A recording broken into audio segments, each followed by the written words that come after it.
everyone's jumping in. Thank you so much, everyone, for joining us. We're super excited to be here and talking about a really important topic, I think, especially for authors to hear about.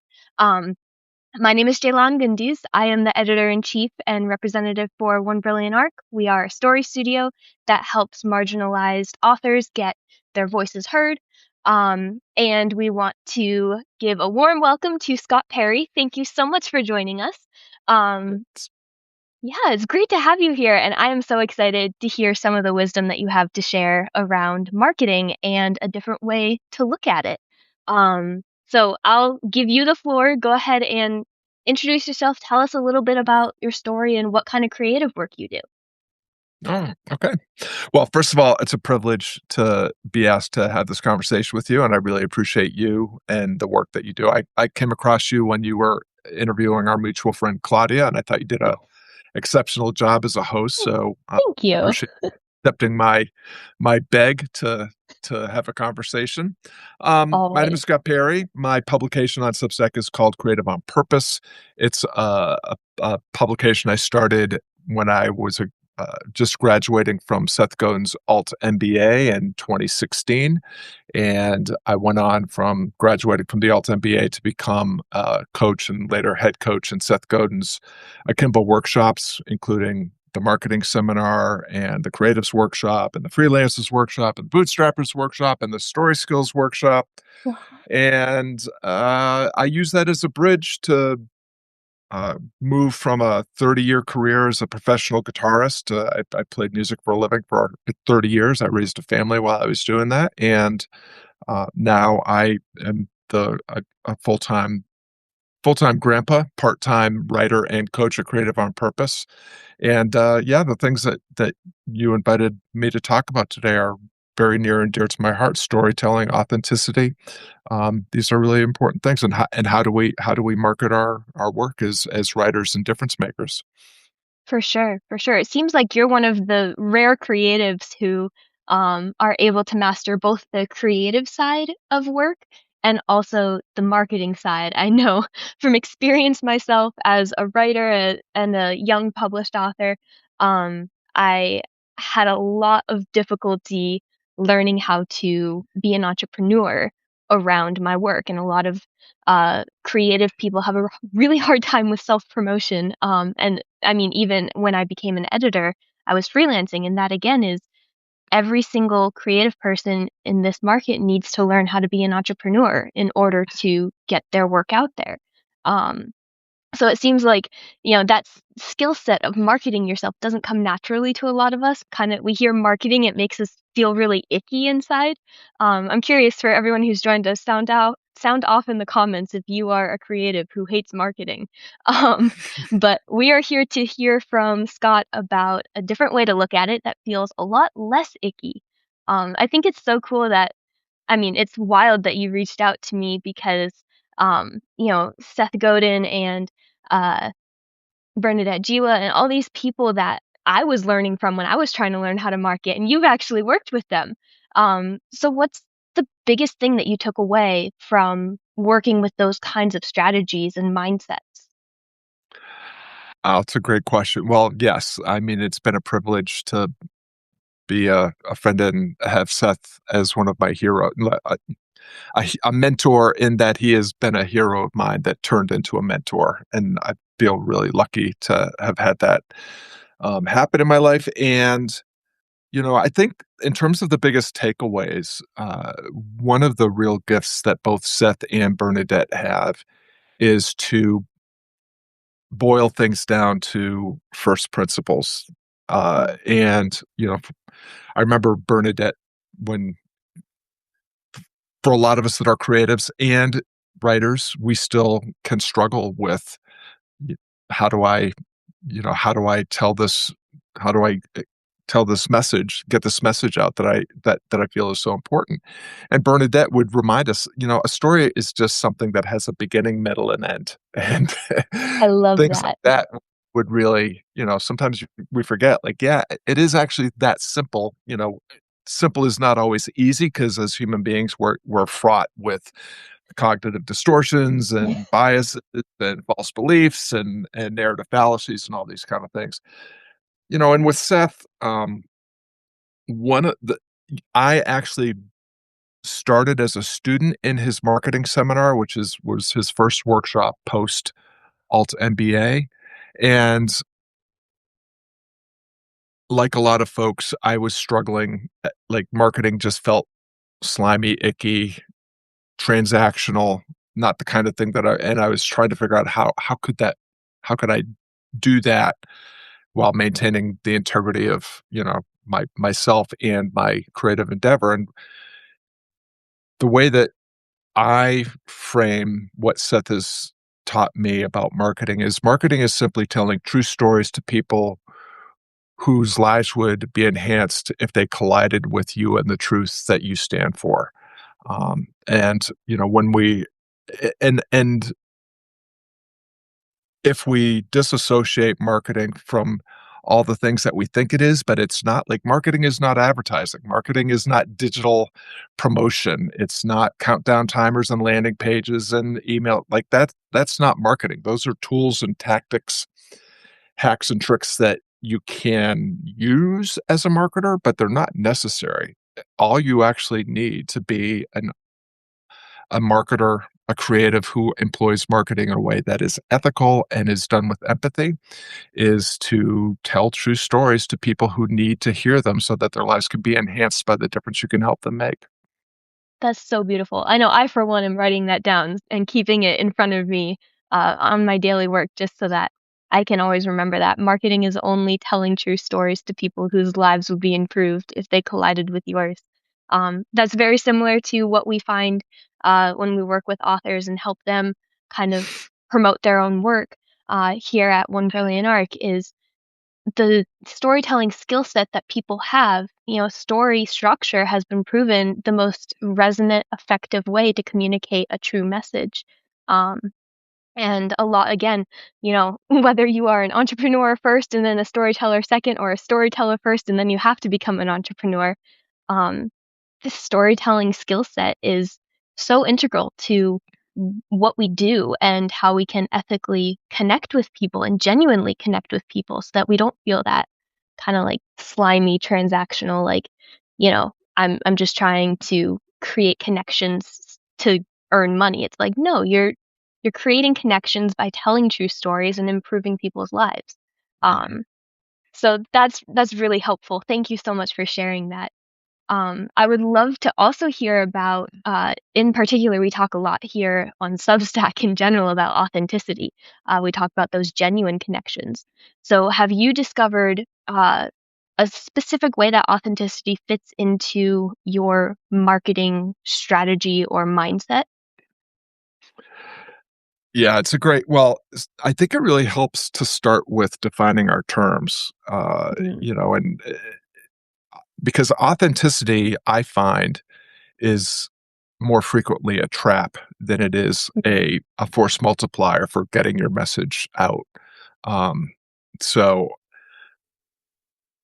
if what I most often see is people talking about, and I'd love to hear your take on this, Jalan, is I see it most frequently as this is what I'm feeling now. I'm just gonna, I gotta be me. I gotta, if I'm angry, I'm gonna be angry. If I'm frustrated, I'm gonna be frustrated. Um, if I, and it can become performative. Uh, mm, or mhm. hearing an influencer talk about, like, you have to learn how to be your true self, and his recommendation was go to Starbucks and lie on the floor, get in line, and then when it's your turn, lie on the floor and make everybody, like, step over you and wait. It's like, well, how is that a practice of authenticity? That's sounds like practicing being an a-hole. Yeah. Um, so, you know, I would suggest that as a creative person and as a person that is leveraging narrative storytelling as a means of getting your message across and getting the word out and connecting with more of the right people and hopefully also as a way of encouraging the wrong people to move along and find what they need. Um, it's less about being authentic and more about being a professional. Like, Mm.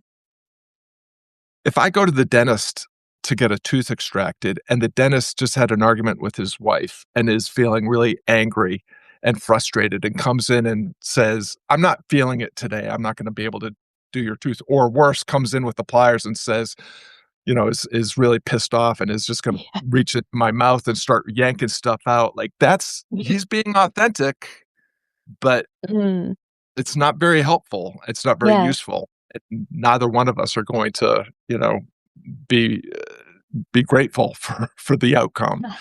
So, I think oftentimes what we really mean is, do I know myself? Like, you and I, just Mm. before we hopped on this call, we're talking about one of my favorite philosophers is Heraclitus from Ephesus, Yep. your home country, and he and one of the exhortation that's on the Oracle of Delphi that everybody remembers is know thyself. Like, that was something that was a daily practice for people in the ancient world, whether it was the Western world or the Eastern world. Knowing yourself was really important. Who am I? What am I good at? Where do I Mm. belong? These are like, what does it mean to be human? What does it mean to be happy? How can I be more of both? Like, these are fundamental questions that we don't really talk about Mm. anymore in our educational institutions, and certainly not very often in our day-to-day lives. But when we're talking about authenticity, I think what we're actually talking about is, how do I figure out who I really am, what I'm really good at, where I really belong, and what is the difference I was put on this earth to make, and how can I do that so that I can lead a fulfilling, meaningful life, Mhm. of dignity and purpose and fulfillment and happiness and so forth. So, Yeah. um, I think, when you to your question, how do you employ authenticity to get your narrative across?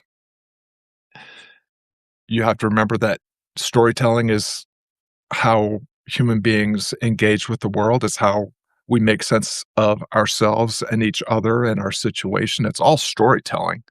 Mhm. Uh, there's a wonderful book by Ben Zander and his and Roz Zander called "The Art of Possibility," and one of his principles is it's all made up. Like, it is literally all storytelling. We tell ourselves stories, and that's how we make sense of what's going on, and that's how we figure out where we're going and how we're going to get there. So, it, Mm. before you get before you get clear on connecting your idea or the difference you seek to make with the right people, it probably really helps to figure out, who am I really? What are my values? What are my guiding principles? What are my core beliefs? What are my non-negotiables? What are the things that I will do, and what are the things that I won't do? And the clearer you are about that, the easier it is to align yourself with more of the right people, people who share your values and actually need your talents to enhance their lives. Because then, if you have that alignment, you can find where those people are, Yeah. and where they're gathered, and tell the stories that you need to tell to connect them with the difference that you can help them Mm. make in a way that is empathetic and ethical, and helps them voluntarily seek Mm. to engage with you at a deeper level so they can get closer to what they want with greater ease and velocity.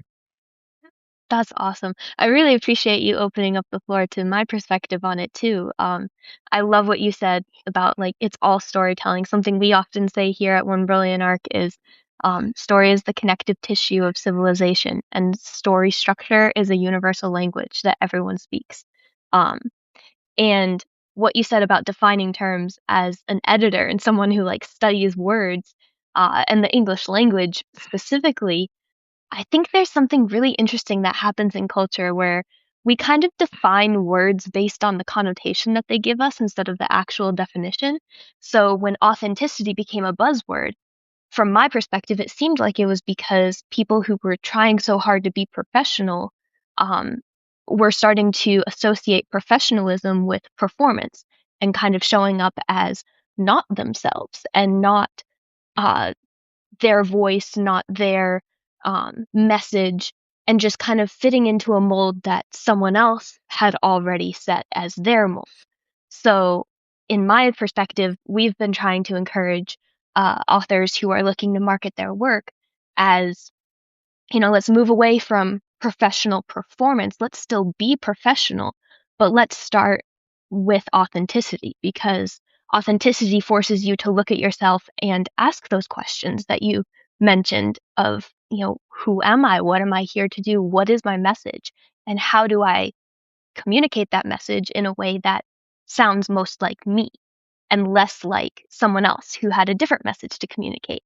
So I think that those definitions get really tricky because we don't like to define words by their dictionary definition anymore. There's so much other uh, ick that kind of goes into it of like now we have these connotations that give us a different idea of what this means. So to your point, yes, authenticity that is damaging to others isn't good marketing because now you're not helping to improve their lives. You might be going off of what you feel like, but a lot of creative work is showing up when you don't feel like it Mhm. and, still doing the work anyway, still showing up as yourself with what you have to give and the message that is worth showing up for, even if you don't feel like it. Um, Everything that you're talking about, all of these different steps, is exactly what we walked writers through in our workshop, Tell It Anyway. We had our pilot program just this last November. We're working on launching our next cohort, but it is so valuable for writers to understand that process of how to move from understanding their voice, knowing their message, knowing their why that they're going to show up through all of the ups and downs of creative life for, and then being able to tell their story in a way that can get out and reach the audience that they need. So I really appreciate that you shared that. And that kind of goes into my next question, which was going to be like, do you feel that marketing in general should be run by formulas, or do you feel like it should be run by vibes? Yeah, well, vibe is another tricky word that probably Yeah. needs some like I'm a 60-year-old jazz musician, so the vibes to me are an instrument that Lionel Hampton played in his quartet in the 1920s. So, um, Thank you for bringing us back to dictionary definitions. yeah, there you go. Well, I think it's like you said, like, oftentimes it has very little to do with the dictionary definitions and what do we actually mean? Like, what does that mean to you? Because you made a great point. I think that authenticity can often be a trap, and I would prefer to try to show up more as a professional, but being professional can be a trap too, just as you said, right? Like, if you are Yeah. performing and trying to be the authority and the authoritative professional that has all the answers and has all the Yeah. formulas, or if you're trying to engineer conversations so that you're vibing with the people, like, it can become just as tricky, hacky, slimy, transactional as the things that we say that we want to avoid. So, I think as creatives, we like to think that if we have embraced our creative capacity and impulse, and because there are plenty of people, like, I wrote one of my first books was called The Stoic Creative, where I talked about the value of Stoic philosophy as a Mm. creative person. And one of the things I tackled right at the beginning of the book is how many people, like, I've seen surveys where 80% of people, when asked to talk about their creative capacities, say, I don't have a creative bone in my body. Like, that's tremendously sad because it's so untrue. Like, Mhm. creativity is simply the act of bringing something into the world that didn't exist until you brought it in. So this conversation is an act of creative collaboration.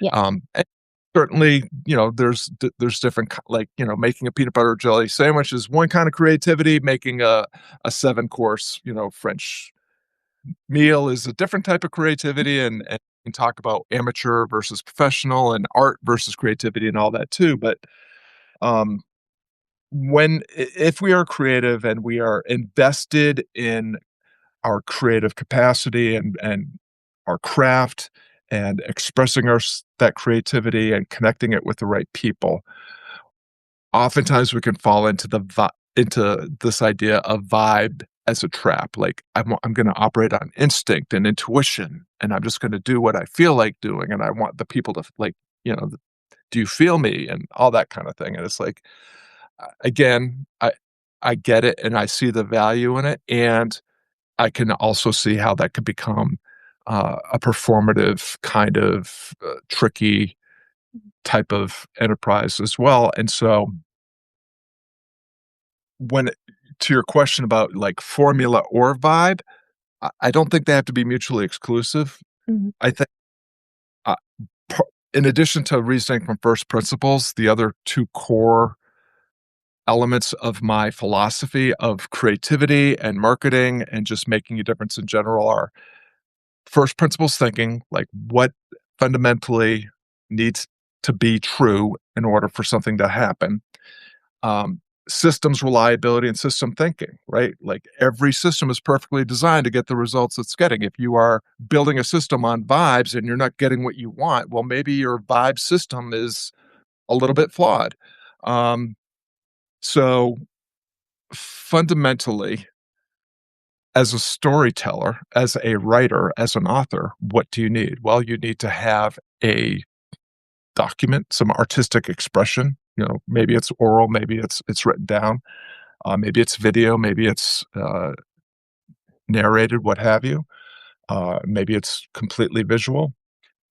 You need an audience that is eager for to hear that story, and you need a means of putting that story in front of that audience. That's fundamentally all you need. And so, thinking from a formula, what in terms of a formula, I think it's okay to start with the formula. Like, okay, so if I have an audience that is eager to hear from me and I have something that I am eager to share with them, how do I put that thing in front of that audience to see if my assertion that this would be helpful, beneficial, or uh, enjoyable to them, to see if that's true or not, and then use the data that's being collected to make adjustments to the story, to the presentation, to the audience, what have you. And so I would call I again, creatives can fall into this trap of I gotta be creative, I gotta do my thing, I've gotta be a free spirit,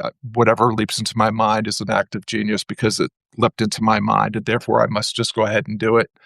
Um, if you wanna weave in a little bit of professionalism, like, if your creative endeavor, your creative output does not connect and change the audience, then what's it really for? That Mhm. feels like that's kind of more of a selfish kind of indulgent exercise as opposed to art that is trying to make a difference for someone else in the world. Mm. It sounds like the same kind of principle of using story structure. A lot of writers have a hard time using story structure because it feels like a formula that they have to fit themselves into a box of. But all story structure really is helping you map out those fundamental principles of what you need in order to speak this language of story that has been proven over the course of civilization to resonate with people most. So what you're saying about, structuring your marketing to make sure that again, it all comes down to making sure that the story that you're telling is true. As long as that is so, then you're marketing with authenticity. You just need to make sure that you are telling a true story, both in your storytelling and in your marketing. Because if you're not, then you're like you said, we're just trapped in performance and we're not being ourselves. And we're ultimately not going to be helpful to other people because we're not telling them Mhm. the truth. So I appreciate that you shared that. Thank you so much.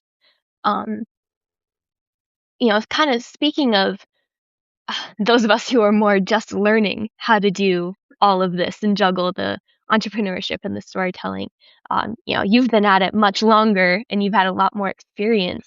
In your experience, what's some of the common pitfalls that you've seen people fall into when they put together their marketing plan, or any common pitfalls that you want to warn some of our audience about if they're just trying to learn this mindset?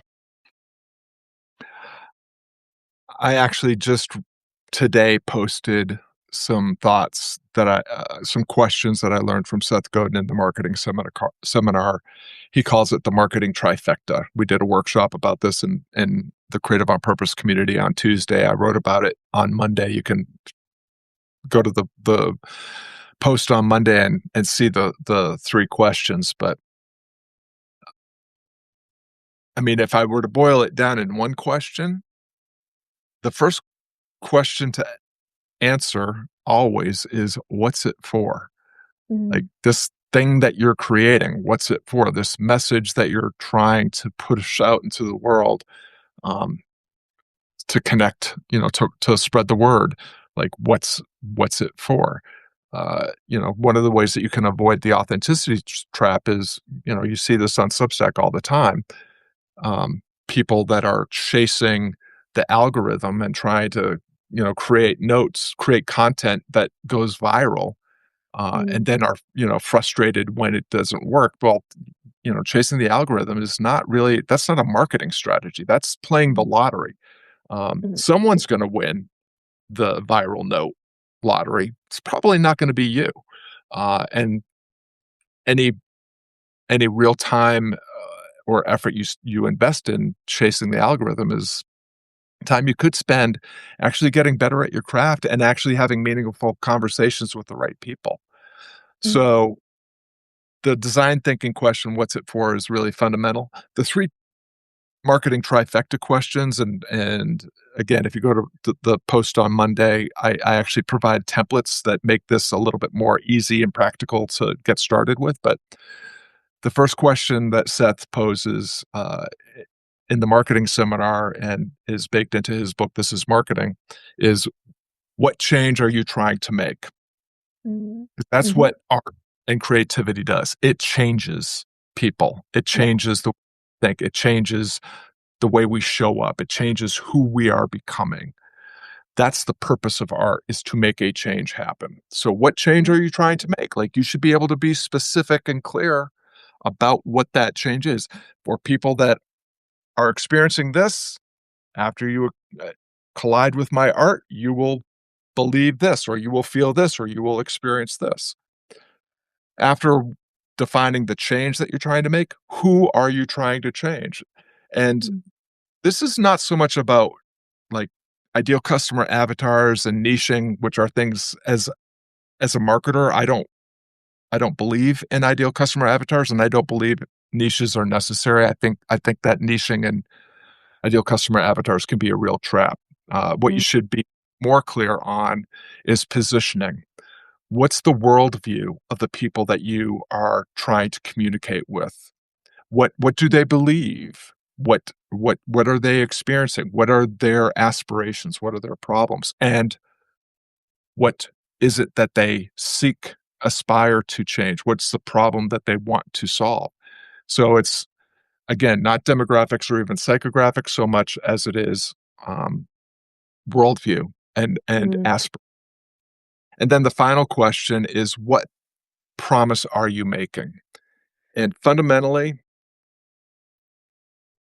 what the thing that I talk that I help people with the most at Creative on Purpose and through the Transcendent Solopreneurship model, which is,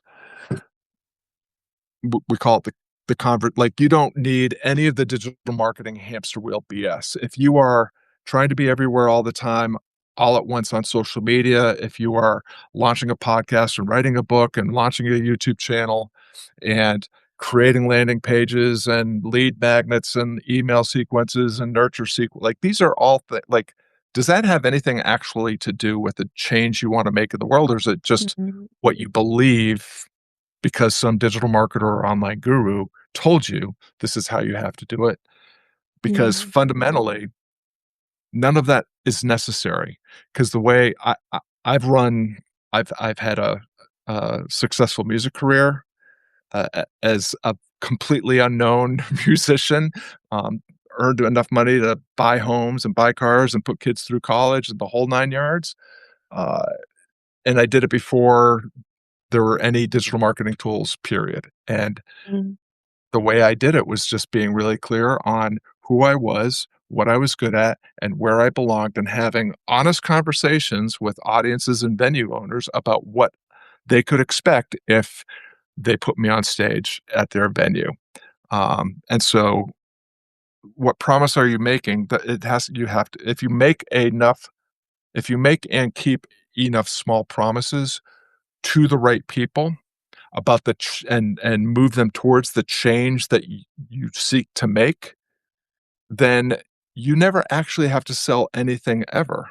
If you Mm, actually help someone get clearer about what they're actually trying to accomplish, where they are, and what they're starting with, and help them stop doing all the things they don't need to do and just do the 3 things they need to do a little bit better, they will raise their hand and beg you for how can I get more of this? How can we work together so that I can do this easier and faster? Um, so for anybody that is a creative person, a writer in particular, but a creative of any stripe, which I would say is anybody on this call, anybody in the world, um, answer those Seth Godin's marketing trifecta questions. What change are you trying to make? Who are you trying to change? What promise are you making? And if you mm, just simply get the clearer you are about those 3 answers, the easier it will be to create a business that is not just sustainable, but also incredibly fulfilling and prosperous. mm. And I'll link that article that you mentioned in the description of this recording once it posts so that anyone listening can go and read those questions yourself. But I got really excited when you were talking about that because, again, we're talking about how marketing and storytelling connect. And that is exactly the story structure that we walk people through when they're creating their manuscript. We say, what are you trying to say? What is your message? What is the theme of your story? If you don't have that first, you're not going to create something that people want to read. And then also, who are you creating it for? Because that's going to be the why that makes it worth it Mm, to show up when you don't want to and makes it worth it to go through this lifelong journey of, this is what I'm doing. I'm dedicating my life to creating this change. Um, One of my favorite quotes is, art should comfort the disturbed and disturb the comforted. I right. absolutely love that quote. And it's such a good litmus test for, are you creating something that will make a change? What is the worldview that you're trying to connect with to help heal? Because ultimately, that's what storytelling does. That's the improvement that we want to have on people's lives. We want the art that we create to help heal people's hearts. So I love that, you're proving even more that marketing is the only thing that you need in order to market is to know storytelling. Um, that's and the promise that you make also, like that's your genre. It's what you promise to let people experience through reading your book. So I love that you shared that, and it makes me so excited that, we're proving our philosophy that marketing and storytelling go hand in hand, and you don't need to have a whole different skill set in order to be a successful creative. No matter what your creative stripe is, or whether you're more marketing physical, in the community that you live in, or whether you're mostly doing it all online, it's the same principles. So I know you have so much wisdom to share. We could really talk forever. But we'll wrap up with, um, if you could tell your younger self, or anyone who is listening who's a few steps behind where you are, if you could give any piece of advice, what would that be? I, I, it's a great question. The honest to God truth is, if I could talk to my younger self would say, "Shut up, old man," and not listen to me. Oh, So I think what I have learned is that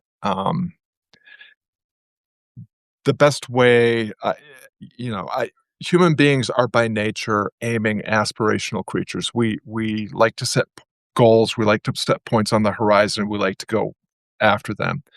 We're also creatures that are fraught with false beliefs and narrative fallacies and cognitive biases and distortions that keep us humble and hiding for far too long and sometimes for all of our lives, which will lead to regret. Um, And so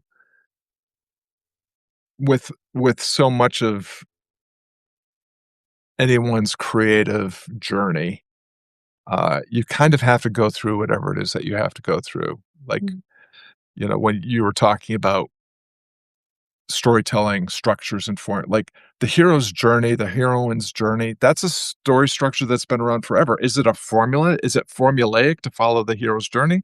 Well, I mean, maybe, but it also, like, really works, Yep. whether it's The Wizard of Earthsea or, uh, the story of Gilgamesh or the Lord of the Ringdings or whatever it is. I mean, it's an archetype that works because it's kind of embedded in our DNA, and Yep.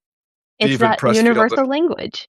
Yeah. yes, Stephen Pressfield and Sean Coyne. Sean Coyne has helped Stephen Pressfield structure books through a very detailed, structured approach to laying out books that he has proven work over and over and over again in all sorts of movies and novels and what sort, nonfiction work for that matter. Um, so there are processes that are worth trusting. And Mhm. so one of the things that Seth Godin frequently says is trust the process.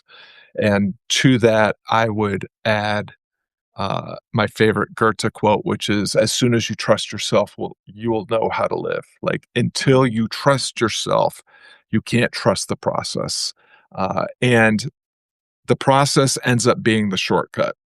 But to circle it back to the beginning of our conversation, until you know yourself, it really you will not get anywhere. And so, what I have learned is that wherever I am and wherever I've been in my journey, I'm always seeking to become something better and to do more and better with what I have to offer. So I think if I were to give anybody any advice, and again, my younger self would not listen to this if it was coming from me, you know, their older self, but show up as you are with what you have, do what you can with the people that are around. And if you pay attention and if you do that with consideration and empathy and a genuine desire to serve and to help and to provide solace and encouragement and affiliation and belonging and all the things that we crave, then your success is guaranteed. It may not be success in the way that you're imagining around fame and fortune, but you will lead a life that is well lived, and it will be lived in accordance with who you really are and who you seek to be. And according to the Stoics and a lot of other ancient philosophical disciplines and spiritual disciplines for that matter, the only thing that matters in the end is virtue. Did Mm. you show up truly as who you are? And did you do your best to make the difference that only you can make in the way only you can make? And if you lean into that, it'll be a lot easier just to navigate all that time in the wilderness that we're all going to spend as creative people. Yes. Wow, what a powerful way to end this conversation. Thank you again so much, Scott, for sharing your wisdom. For anyone listening, if you happen to be a creative of the stripe of fiction writing, One Brilliant Arc is here to support fiction writers in building their story and connecting with people more authentically, and making a more powerful story that can make the kind of difference in the world that Scott is talking about. And we are offering free story audits. So if you want a free editing session for your first 10 to 15 pages, send us a message because we would love to offer that to you and help you strengthen your story according to this universal language of story structure. And Scott, where can people learn more from you? Because again, like there's so much wisdom that you have. We could really talk for hours. Just go to creativeonpurpose.substack.com. That's really my primary home. I'm not on social media. My website is just a link to the Substack, and I'm actually launching a book in the midst of launching a book right now called Intrepid: Dare to Make a Difference. And the exhortation or the question delivered with empathetic antagonism is Do you care enough to commit? And, Mm. it's a series of 27 questions that will help you get clear about what you're trying to accomplish and how you can get there. So I'd love for folks to learn more about that. I'm super excited to read that. That sounds like an amazing book and a very much needed one as well. So, thank you so much for sharing. Thank you everyone who joined us. It was amazing to have this conversation with all of you. And I can't wait to have more conversations in the future, Scott, about how we can keep encouraging creatives to make a difference. Appreciate it. I love the difference that you're making and really appreciate the work that you're doing, Thank you. both in the world, but also here at A Brilliant Arc, and it's been a privilege to spend this time with you. Thank you. Thank you. Have a great day, everyone.